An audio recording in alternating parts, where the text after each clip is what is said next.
Singing में देखते हैं, लेकिन अब आप डेब्यू कर रहे हैं मूवी में, जी। कैसा एक्सपीरियंस है और ये आपकी फर्स्ट मूवी है, क्या कुछ देखने को मिलेगा? देखिए, डीजे वाले बाबू ये 14 तारीख को हरियाणवी मूवी है। ये पहली हरियाणवी मूवी है जो एक्शन थ्रिलर है और कमर्शियल है और इतने बड़े लेवल पर बन रही है। इसमें पंजाबी आर्टिस्ट हैं काफ़ी, मुकेश जी हैं, और हरियाणा से काफ़ी नए थिएटर आर्टिस्ट हैं जिन्होंने इसमें काम किया है।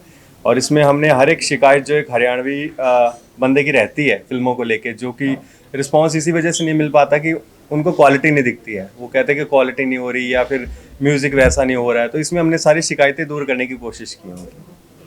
म्यूजिक से अगर हम एक्टिंग की बात करें, फर्स्ट आपकी मूवी आपने कहा कि आपको डायरेक्टर में देखने चांस मिला जी। कैसा ये एक्सपीरियंस था और ट्रांसफॉर्मेशन कैसा रहा? क्योंकि एक सिंगिंग में हम कहें 3 मिनट की वीडियो बनती है, लेकिन मूवी लार्जर देन होती है, किस तरह से लगता है? जी, काफ़ी अलग एक्सपीरियंस था मेरे लिए। एक तरीके से एक्टिंग कॉलेज था ये पूरी फिल्म ही। 2 महीने का एक तरीके से कोर्स ही हुआ है मेरा। मैंने सबको देखा है, सबके टेक्निक्स देखी हैं, सर के पास बैठते थे, सीखते थे, काफ़ी कुछ सीखने को मिला है मुझे इसमें। मूवी में जितने गाने हैं वो आपने खुद लिखे हैं और जी। इसमें आपका बेस्ट सॉन्ग कौन सा क्या है, वो गाना सुना है? पंडित जी गाना है जो मुझे ज़्यादा पसंद है इसमें। और गा के सुनाए वो?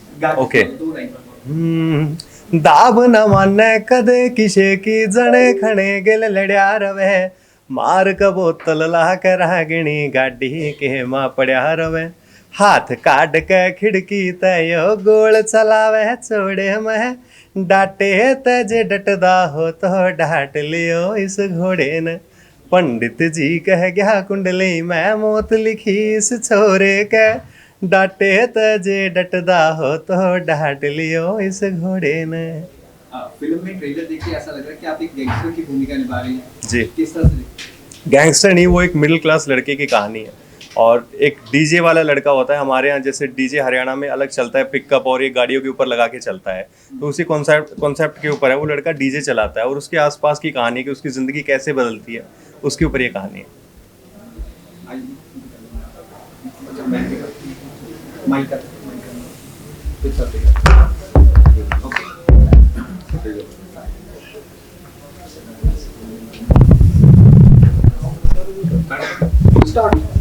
आपका क्या रोल रहेगा फिल्म में और फिल्म के बारे में क्या कहेंगे?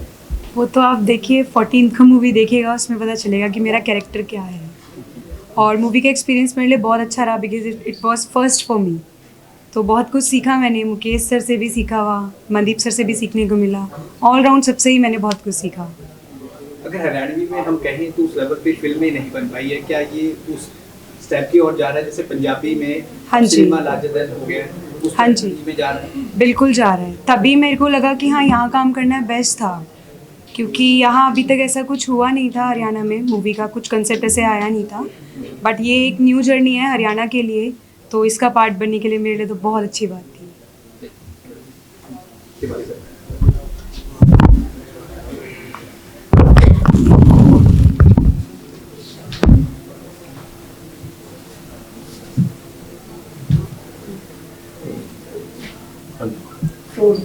मुकेश सर, इससे पहले हमने बॉलीवुड की अलग अलग फिल्मों में, तमिल में, कई फिल्मों में आपको देखा है।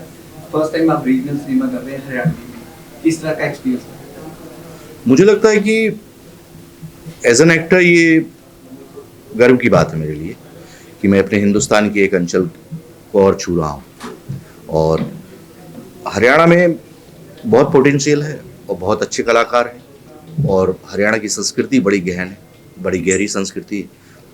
बस एक कमर्शियल सिनेमा की उनको ज़रूरत है, अच्छे खासे सिनेमा थिएटर हॉल्स हैं, अच्छा बड़ा दर्शक वर्ग है।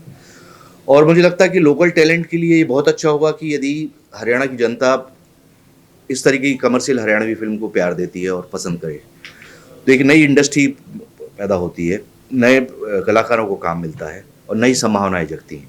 सो I am really thankful to my director, my producer, my co actors कि मुझे इस योग्य समझा कि मैं इस फिल्म में काम कर सकूँ।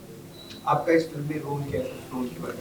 रोल में 14 के बाद बता दूंगा फ़ोन पे बात करके, उसको पहले रिलीज़ हो जाने दो, क्योंकि वो क्या है कि अभी मैं यदि दर्शकों के पास पहले ही भेद खुल जाएगा तो उनके पास इंटरेस्ट नहीं बचेगा। तो निश्चित तौर पे कुछ अच्छा ही भूमिका है और वो नहीं करूँगा। सर, इसके लिए आपने स्पेशली हरियाणवी सीखी और सीखने में किसने मदद की आपकी? काफ़ी हरियाणवी मतलब मैंने हिंदी फिल्म में भी बोली है, लेकिन अब जिस तरीके की हरियाणवी इस फिल्म में है और जब हिंदी फिल्म में आप हरियाणवी बोलते हैं तो आप लिबर्टी ले लेते हैं, लेकिन अब टिपिकल हरियाणवी फिल्म ही बन रही है, पूरी हरियाणा की पृष्ठभूमि पे है, तो फिर आप उसका मजाक नहीं उड़ा सकते, आप उसको हल्के में नहीं ले सकते। तो आपको उसकी ग्रामर, उसका व्यवहार, उसका संस्कार, भाषा का एक संस्कार होता है और उसका एक लहजा। क्योंकि मैंने एक फिल्म थी संडे संडे में हरियाणवी इंस्पेक्टर ही किया था मैंने, तो वो एक फन था, लेकिन यहाँ पे एक गंभीरता थी। तो गुलजार हैं और भी लोकल लोग थे, एक रोहतक के आशीष नेहरा रोहतक के कलाकार हैं, उन्होंने काफ़ी हेल्प करी। लेकिन अब विवाद ये हो जाता है कि हर 3 कोस पे बोली बदलती है, तो कोई किसी लहजे में बोलता है, फिर कोई किसी में, तो फिर एक आदमी तय किया हमने कि हम इसी से सीखेंगे और इससे वर्ड लेंगे। लेकिन शब्द काफ़ी कुछ बोलचाल के शब्द गुलजार ने दिए लंबी स्पीचेस में, तो वर्ड्स जो हम लोगों को चाहिए होते हैं, जो ड्रामेटिक वर्ड्स होते हैं, जो एक शब्द पूरे वाक्य कह जाता है, तो वो इन्होंने काफ़ी हेल्प की।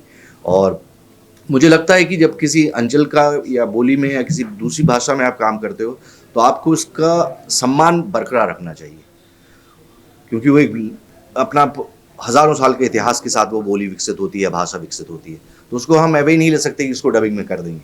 तो वो थोड़ा सा टफ पार्ट था मेरे लिए, क्योंकि कई बार आप यदि बोली और भाषा में ज़्यादा ध्यान दे रहे होते तो कई बार भाव नहीं आ पाता है, तो वो मुझे सामंजस्य बिठाना, और उसके लिए मैं रिहर्सल चुपचाप वैनिटी बैंड में करता रहता था बैठे बैठे, तो वो रिहर्सल्स काफ़ी काम आई। एक अगर इसका कोई फेमस डायलॉग आप बोलना चाहिए, कोई छोटा और बोल। अभी तो बहुत मुश्किल है, निश्चित तौर पे 14 के बाद मैं आपको पूरी स्पीच सुना दूंगा। अगर अपकमिंग सर प्रोजेक्ट्स की आपकी बात करें, कौन कौन से आपके अपकमिंग? अभी तो मेरी हॉटस्टार डिज्नी पे एक वेब सीरीज रिलीज हुई है दहन, काफ़ी अच्छा ऑडियंस का रिस्पांस है, और अभी इसके हम 2003 कर रहा हूँ, और इसके अलावा गर्मी करके एक वेब सीरीज है सोनी की। फिर अभी 22 दिसंबर को मेरी फिल्म रोहित शेट्टी के साथ रिलीज होने वाली है सर्कस, और फिर रितेश तिवारी के साथ फिल्म है, काफ़ी कुछ चल रहा है।